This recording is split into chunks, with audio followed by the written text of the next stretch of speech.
যে ব্যক্তি বলবে আমি ইসলামী শাসন মানি না, ইসলামী শাসন ব্যবস্থাকে আমি বিশ্বাস করি না, ওই ব্যক্তির ঈমানও চলে গেছে।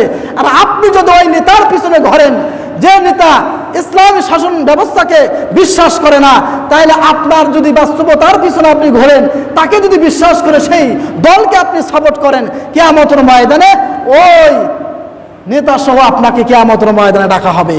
আর আপনি যদি দুনিয়ার মধ্যে এমন নেতাকে মানেন যে নেতা ইসলাম কায়েম করাকে চায়, যে নেতা সে সংসদের মধ্যে কোরআনের বিধান চালু হোক এটাকে চায়, যে নেতা দুনিয়ার মধ্যে মানুষকে নামাজের প্রতি মানুষকে আহ্বান করে, নিজেও নামাজ পড়ে, নিজেও ভালো কাজ করে, মানুষকেও ভালো কাজের প্রতি আহ্বান করে, নিজেও নামাজ পড়ে, তার সব লোকদেরকেও নামাজের কথা বলে এবং প্রত্যেকটা ভালো কাজের ক্ষেত্রে তার সমস্ত আওতাধীন লোকদেরকে ভালো কাজের প্রতি আহ্বান করে, তাহলেই দেখা যাবে কিয়ামতের ময়দানে ভালো নেতা নিয়ে আমরা কিয়ামতের ময়দানে উপস্থিত হতে পারবো। আর যদি দুনিয়ার মধ্যে লোভ লালসায় পড়ে দুর্নীতিবাজ বাটপার চিটারদের পিছে পিছে ঘুরে যদি আমরা এইভাবে সময় নষ্ট করি, কিয়ামতের ময়দানে ওই নেতার সাথে আমাকে হাসন নাসর করতে হবে। কথা বলেন ঠিক কিনা? এই জন্য দুনিয়ার মধ্যে রাজত্ব চলবে কার? আল্লাহ। এই হুকুমও চলবে কার? অতএব আমাদেরকে আল্লাহর বিধান মানতে হবে, কোরআনের বিধান মানতে হবে। এই কোরআনের বিধান বাংলাদেশে চালু করার জন্য যা ব্যবস্থা করা দরকার সেটা আমাদের মানতে হবে।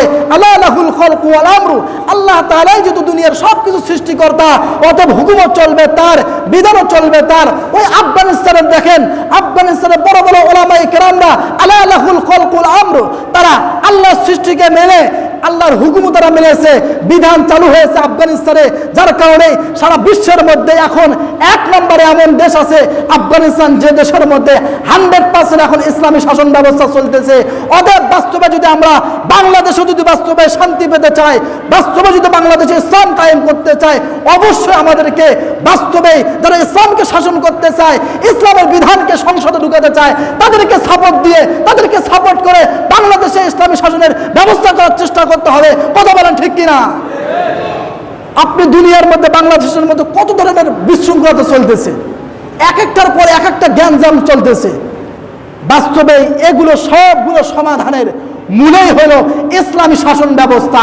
বাস্তবে যদি বাংলাদেশে ইসলামী শাসন ব্যবস্থা থাকে, তাহলে কোনো এই যে উচ্ছৃঙ্খলতা যা কিছু হইতেছে কোনোটা সুযোগ হবে না। কারণ এগুলোর বিধান সব ফায়সালা হবে কোরআন অনুযায়ী, কোরআন যা বলবে সেই অনুযায়ী ফায়সালা হবে। যদি বাস্তবে এই বাংলাদেশে খুন খারাপি প্রতিদিনই দেখা যায়, পত্রিকা ফেসবুক ইত্যাদি সহ দেখবেন সেখানে কত মানুষ দিন রাতে খুন হইতেছে। এগুলোর কারণ কি? শাসন ব্যবস্থা নেই, বিচারের ব্যবস্থা ভালো নেই। আপনি প্রশাসনের কাছে আপনি বিচার নেওয়ার জন্য যাবেন, উল্টা পাশে ঘুষ খেয়ে যে আপনার পক্ষে আর কাজ করবে না, সে যে জুলুম করেছে তার পক্ষ নিবে, যা আমরা স্পষ্ট দেখতে পাচ্ছি।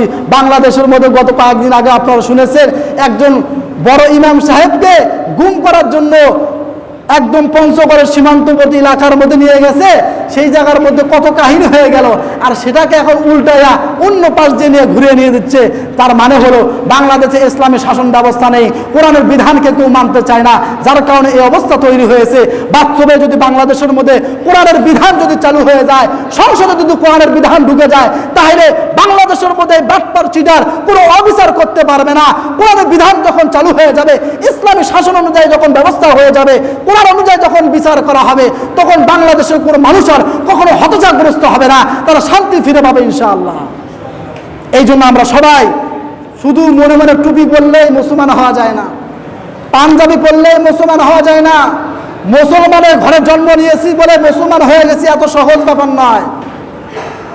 মাথায় টুপি আছে, পাঞ্জাবি গায়ে আছে, পরনে পায়জামা আছে, সুন্নতি লিবাস সবকিছু আছে, কিন্তু মনে মনে হলো আপনি যারা ইসলামী শাসন ব্যবস্থা যারা বিশ্বাস করে না তাদেরকে আপনি সাপোর্ট করেন, বাস্তবে আপনি মুসলমানের গণ্ডিতেই থাকবেন কিনা এটা নিয়ে সন্দেহ আছে। এই জন্য আমি অবশ্যই আপনাদেরকে বলবো, আমাদের সবাইকে সবসময় এটা বিশ্বাস রাখতে হবে যে এই বাংলাদেশে, শুধু বাংলাদেশে নয় সারা বিশ্ব জুড়ে যদি ইসলামের হুকুম যদি চালু হয়ে যায়, কোরআনের বিধান যদি চালু হয়ে যায়, তাহলেই শান্তি ফিরে পাওয়া যাবে। তাছাড়া দুনিয়ার কোনো মানুষের তন্ত্র মন্ত্রের মাধ্যমে কোনোদিন শান্তি ফিরে পাওয়া যাবে না। কথা বলেন ঠিক কিনা? এই জন্য আমাদের ইসলামী শাসন ব্যবস্থার জন্য যা যা করা দরকার, যে দলকে সাপোর্ট করলে ওই কোরআনের বিধানটা সংসদের মধ্যে ঢুকবে এবং এলাকার মানুষ শান্তি পাবে, গাঁজাখোর, মাদারু ইত্যাদি সবগুলো এলাকা থেকে একেবারে শেষ হয়ে যাবে। এমন লোকদেরকে সাপোর্ট করে আমাদের সামনে আগাতে হবে। আল্লাহ তাআলা আমাদের সবাইকে কোরআনের শাসন ব্যবস্থা অন্তরে ধারণ করে সে এর সামনে আগানোর তৌফিক দান করেন।